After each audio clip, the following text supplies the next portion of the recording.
Hey there, Pack fans. Welcome to another edition of Wolfpack Watch. I'm your host, Doug Wood, and with me again is Coach Bob Bryant.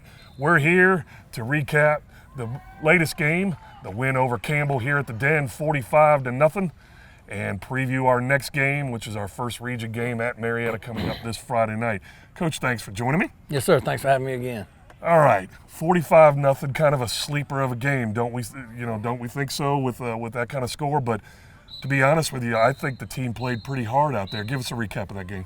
Well, we told them that we wanted one last tune-up before we get into region play, and we know we're in a tough region, but we hadn't scored over 30-some points in a game, and our defense had been playing really good in the second half of games, and we told them, said, guys, we want to score 50 points. And we want a shutout. So, we shot for that 50-point range and, would have had it, but we had 3 touchdowns called back on back-to-back plays. It's crazy. But, our guys played hard, and we talked about finishing the game, taking a lead into halftime and then just kind of sitting on the ball as coaches and as players too.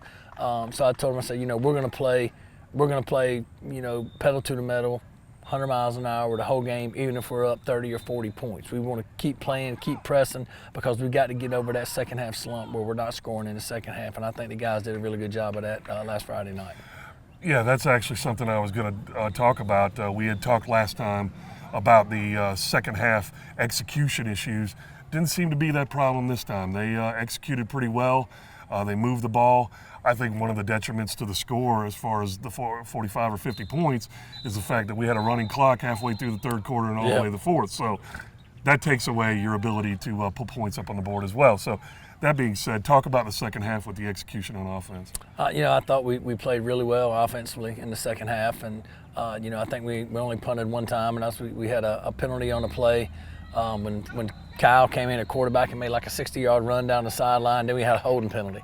So that brought it back and put us in, second and 20 situation, which I don't have many plays for second and 20 in our playbook.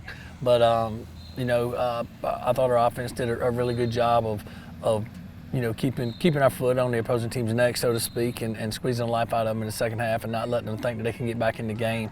We've had that happen before, so we didn't want to go down that road again. And that's something we preached all week at practice, that we expect to be up at halftime, but we also expect to keep scoring and to shut them out in the second half. And I think our players did a good job of taking that on. When no turnovers, we still haven't thrown an interception, knock on wood. And our defense is playing really good, bend but not break defense, and keeping them out of the end zone and winning all of that going into region play. Speaking of the defensive side, they did throw the shutout against Campbell, but one of the things that I noticed, I realized that Campbell might have been a little bit challenged in throwing the ball, but they did have all those athletes that you talked about as far as the speed on the edge and being able to run the football. Our defense swarmed to the ball and stopped them running the ball quite a bit. They were able to move a little bit, maybe get across the 50-yard line, but after they got across the 50, it was lights out after that. Yeah, and that's, we want to make, and Dana Arthur, our defensive coordinator, and our defensive staff do a great job. What we want to do, we kind of take a Pat Fitzgerald way of attacking defense from Northwestern. Is we want to make the opposing team go 10 or 12 plays every time to even have a chance to score on offense. If a team can execute that many times and get the ball in the end zone, then they deserve to score. But what we don't want to do is give up a big play over our heads. So we want to keep everything in front of us, make tackles. If they keep getting first downs, they keep getting first downs, but let's keep them out of the end zone, and let's put the pressure on the offense to score and to get the ball in the end zone. So we try to keep the opposing offense on the field for longer drives. We'd always like to have a 3 and out, but we don't want one big play over the top of our kids or a long run. So we want to try to keep the ball in front of us, come up, make the tackle, and let the offense make a mistake and not execute. And that's what our defense has been doing a really good job of, bending but not breaking. Talk about the 3 players of the week for that game. You had on offense Andrew Smith, our offensive lineman, number 56. He had graded out at 92%, you told me. Been one of your more consistent linemen all year, and allowed helped gain over 300 yards against Campbell. You had your defensive player of the week, Tyler Davis, who, by the way, was all over the field. I called his name quite a bit that night. He had 10 tackles, 7 solo, 3 assists, 1 quarterback hit, 1 pass breakup, and 3 big hits.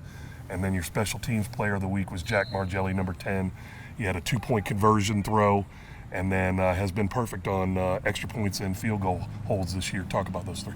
Well, first I'll start off with Jack being our special teams player of the game. Jack wears a lot of hats on our team. He's helping out some at our quarterback position to help with depth there. He also plays probably, 8 to 10 snaps a wide receiver every Friday night. We also dress him out in our JV games as a junior just on Thursday nights so he can get some extra work. Plus he's our emergency quarterback, so he's also taking on that role. But Jack on the team probably has the best hands on the team of our receivers. So him being a holder for extra point and field goals is something that we knew that he could do, and he did it last year. And we told him going into the game, said, guys, what we've seen on film, we're going to fake our first punt and we're going to fake our first field goal or extra point. So, we scored the first touchdown, and I knew that they lined up the same way they've been lining up. So I called our fake punt or fake extra point, and Jack looked at me and threw it, and we called it and went up 8-0 to start, and that slowed down the rush the rest of the game. And we didn't have a chance to punt until early fourth quarter, late third quarter, and we were up 40-some points. Then I wasn't going to fake a punt then. But Jack does a lot for us, and he's going to be a more integral part in our offense moving forward as well. The way he catches the football. Our offensive player of the week is Andrew Smith. Andrew by far has been our most consistent offensive lineman. He's a guy that we don't have to worry about whether he knows the technique or knows the play call or is going to give us 100% effort on everything. Andrew has stepped up and not only helped us on offense, but he does a great job running the other team's offensive line and taking ownership in our offensive line when we're going up against our first team defense in practice. He's started for us every game this year at right guard, and graded out at over 90% the last 2 weeks, and is just a kid that's going to consistently get better because his mantra is he's going to outwork his competition. And he does that every day in the weight room, does that every day on the field, and I'm excited to have him for one more year after this year. And then Tyler Davis, he's probably he is one of our biggest hitters on defense, and several times I was going up and down the sideline Friday night watching, and I'm not going to say exactly what I said, but I said, I'll tell you what, if nobody else will hit your, Tyler Davis will hit your tail, son, because he's flying downfield, knocking heads, and, again, he's a sophomore, and, he's grown like 4 inches since last year, and, usually somebody grows 4 to 5 inches, there's, kind of gawky and, not grown into to their athleticism yet, but he's actually gotten faster and gotten more athletic. When I first got him at the beginning of the spring, his 40 time was like a 4.9 or something like that, and he went to a couple of prospect camps this summer and had his 40 time down to a 4.68, which is a testament to the hard work that he's put in the spring and during the summer. He's a kid that's also never going to miss a practice, never missed a day in the weight room, never taken a rep off, and we've got him for 2 more years after this year, so we're really excited about the way Tyler plays, and even as a young kid about his leadership in our secondary. He's back there with a senior and Zion Hawkins in the secondary, and those 2 guys are making all the calls for our secondary and do a great job with that, so we're excited about those 3 players. Welcome, Pack fans. Today, our Player of the Week segment is for these 3 players right here. First on defense, number 22, sophomore Tyler Davis. We have for offense, number 56, Andrew Smith, one of our offensive linemen. And for special teams, number 10, Jack Margelli. First, we'll start with Tyler. Tyler, as the coach gave me the stats for the Campbell game, you had 10 tackles, 7 solo, 3 assisted, 1 quarterback hit, 1 pass breakup, and 3 hard hits. Tell us about that Campbell game. How'd you see that playing out? Well, of course I thought we were going to win. And, they're an athletic team. I really thought we just had to come out there and play our game, do the regular scheme work. So far this season, you've been a pretty integral part of the defense as a sophomore. How does that make you feel that you're one of the younger guys in the group playing such a pivotal position on defense and playing a lot of snaps? It feels good. It shows that a lot of hard work pays off, and yeah. Seniors and juniors don't give you too much razzing for being out there as a young kid? We're 5-0 so far this season. Now we're entering region play. What are your thoughts entering the toughest part of our schedule? Well, it's a good region, and we got to be on top of things on defense and offense. They're a very athletic program. We just got to be there to play. Coming up this Friday night, you're going to be, as I hear, we're going to be on Georgia Public Broadcasting on Georgia State TV to play Marietta at Marietta. How's that make you feel? It's a lot of pressure, but, I mean, our team can handle it. All right. Thank you for joining us, Tyler. Hand that mic over there to Andrew. Our offensive player of the week, offensive lineman number 56, Andrew Smith. He graded out at a 92% overall for the game against Campbell. And as Coach says, he's been our most consistent offensive lineman all year and allowed us to gain over 300 yards offense against Campbell on that last game. Andrew, thanks for joining us. Tell us how you felt about that Campbell game. It was good. That nose guard was really big, so we knew we had to come off and hit him pretty hard, but it was fun. Yeah, I did notice that they had quite a bit of size on that defensive line. Any intimidation on that part, or did you just say, we got to do our job and we're going to do it no matter what size they are? No, sir. We just got to stay low and do our thing. 5-0 so far. I'll ask you the same thing as I just asked Tyler. We're going into region play, toughest part of our schedule. How does that make you feel going into these games? I'm excited. We got to play our game. We'll be fine. And last question, we're going up against Marietta this week on Georgia Public Broadcasting. Are you excited to be on TV and get a chance to show what you got? Yes, sir, I am. Well, thank you for joining us, Andrew. We'll turn it over to our special teams player of the week, Jack Margelli, number 10. He had a 2-point pass conversion, as I saw on the stats this week, and as well has been perfect on holds and field goals this season. Welcome, Jack. You have been in the background so far on the quarterback side, but now you're getting a chance to play special teams, holding, and then you had the pass the other day. Tell us how that makes you feel being an integral part of special teams. It's fun. I go there and hold the ball. I don't know. Every time Buck makes it, I feel like it. You say that, and I've had Carson on. I've interviewed Carson Crisp for two different times. And, we sit here and think to ourselves, sometimes it's not that important to be the long snapper. I got to be honest with you, if you can hold the football on snaps or you can snap the football, that's a pretty important job, and that might have a long career. So don't think that's, it may be fun and people may make fun of it, but it's a very important job. You've been with the program a few years. We're 5-0 this year. We got our region play ahead of us. How does that make you feel so far during this season? How do you think things have played out and what you got to look forward to? I think we're ready. I think we can hang with any team that's on our schedule. I think we can win. I think we can win out. And as far as this Friday night going up against this pretty strong Marietta team, we're on state TV, Georgia Public Broadcasting. You're going to be excited to get on that field and have people see you? Yes, sir. Wave to Mom and say, hi, Mom. Hey, Mom. Hopefully she'll be in the stands and not watching on TV. Well, we thank these three young men for joining us this week. Congratulations for your players of the week and good luck this week against Marietta. We look forward to seeing you guys out on the field. Thanks.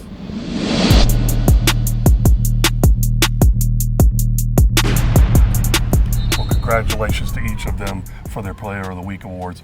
All right, Coach, let's get to the meat of the discussion here because the party time is over. You're 5-0, which is absolutely great, and everybody's looking forward to what's coming up next. We have a game at Marietta, our first region game, and now starts the hardest part of our schedule going forward. We're going up against a team that is 1-4, but I would argue that 1-4 record is a little bit misleading in the fact that their 4 losses are to teams that are currently ranked very high, either in the nation or in this state. Talk about what it's going to take Friday night to be successful against this Marietta team. Well, we talk about our season, and our season is broken into three different seasons. We have non-region, region, and playoffs. And, nobody cares that, and I told the kids, I said, I don't care that we're 5-0 in, our non-region games. I said, and I know Marietta doesn't care, and I know nobody in our region cares. I said, right now, it doesn't matter if we're 5-0 or if they're 1-4.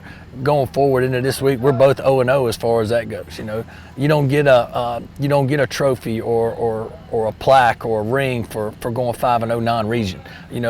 We have to take what we've done non-region, we have to continue to propel ourselves forward as a football team against a very good Marietta team in a very good region, and continue to do the things that we're doing offensively and defensively to have a chance to win our region. And that is our goal. I mean, our goal is to go 1-0. You know, we're not trying to go 6-0. We're not trying to go, 7-0. We're trying to go 1-0. So every week is a new challenge for our kids, and like we say all the time, we want to win every play every day and win that game that week. So right now our record's 0-0 and Marietta's record's 0-0 as far as myself, our coaching staff, and our kids are concerned.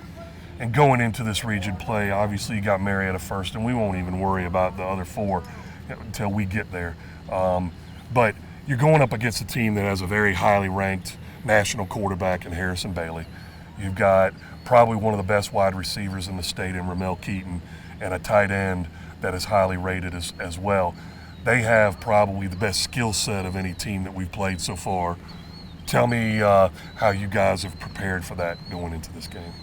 Well, they've got a bunch of really good players, not only the quarterback and two receivers, but they're seasoned up front on their offensive line. Those two guys, the receivers also play a lot on defense as well. They have a running back that's a 4-star running back, and he plays a little bit on defense as well.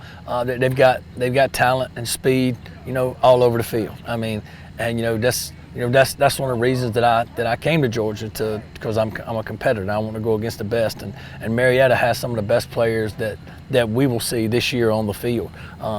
They will definitely have the best players that we've seen so far. Our first 5 games going into region play with them, but our kids are taking that in stride and knowing that it's a 1-game season.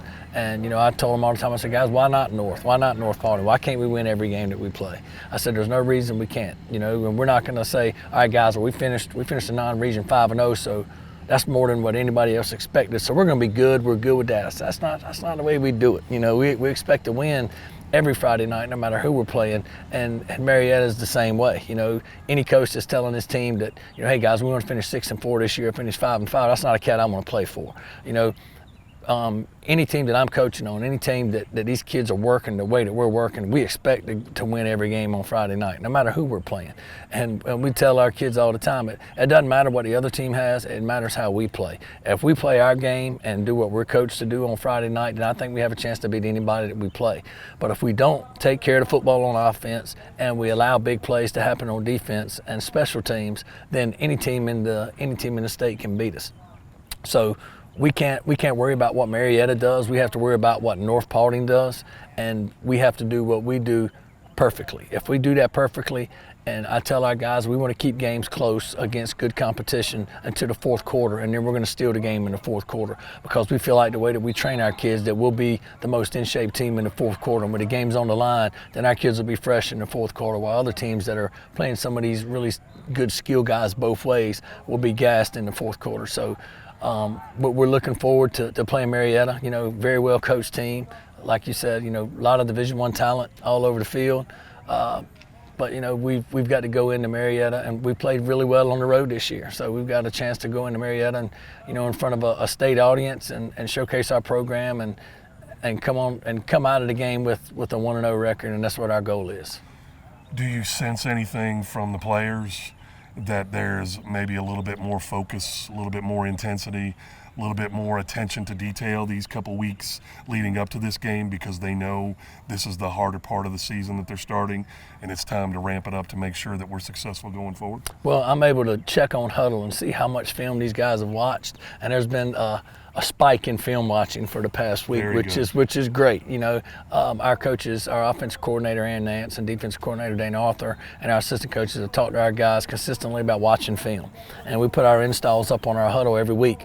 Any kind of new concepts that we're going to run offensively or defensively, we put it up on Huddle and expect these guys to know it when they step on the field on Monday at practice. And we go over it with them some in class after we lift. So our guys have done a great job week in and week out of preparing each week. But I think heading into region play, our guys sense that we have a chance to to shock a lot more people, in the state of Georgia, by the region that we're going into if we consistently play well as we have through our non-region games. I told the guys we don't want to peak right now. We don't want to peak to the end of the year. So we still, as a young team, we still got a lot of room to grow, and our guys are consistently getting better every week, which is all I can ask for as a coach. And these guys come to work every week. They're still lifting hard in the weight room, still doing a great job in conditioning, coming to practice every day, working hard. I'm excited about the young group that we have, and I think we've got a chance to be 1-0 after Friday night if we do our jobs. Well, we are looking forward to that game over at Northcutt Stadium in Marietta, our first region game of the year, looking for a 1-0 record after that in this region. The game is going to be broadcast on Georgia Public Broadcasting this week for those of you who are unable to get out to Northcutt Stadium Friday night to watch the Pack live, although we encourage as much support out there on Friday night as we possibly could get as this team embarks upon its region schedule with a 5-0 record, with the anticipation of making it 6-0 after Friday night with a win over Marietta. We hope to see everybody out there, and those of you that can't, we'll see you on TV. And as we sign off, Coach, Go Pack. Thanks for joining us. Appreciate it.